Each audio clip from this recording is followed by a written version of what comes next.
টিকটকের setting direct message এই সম্বন্ধে মনে হয় অনেকেই জানেন না। তো চলুন ডিরেক্ট মেসেজ টিকটকের এই সেটিংয়ের কি কাজ আপনাদের বলা যায়। ওকে, আপনাদের দেখানোর জন্য আমি একটা আইডিতে মেসেজ দিচ্ছি।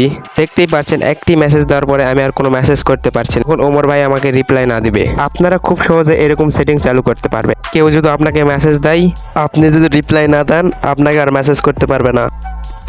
তো গাইস, এবার সেটিংটি দেখানো যাক। প্রথমে থ্রি লাইনে ক্লিক করবেন, তারপর সেটিং এন্ড প্রাইভেসিতে ক্লিক করবেন, তারপরে আবার প্রাইভেসিতে ক্লিক করবেন।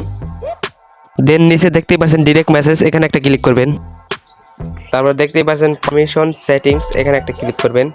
তো নিচে দেখতেই পাচ্ছেন দুটি অপশন, এই দুটি অপশনের নিচে এই দুটি অপশানে ডন ইউর রিসিভ এই অপশানে ক্লিক করে আবার ইয়েস করে দিবেন।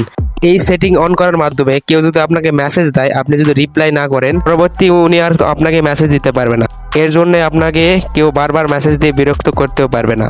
আশা করি বুঝতে পারছেন। আমার চ্যানেলটি সাবস্ক্রাইব করতে পারেন, আপনার কোনো কাজে আসতে পারে।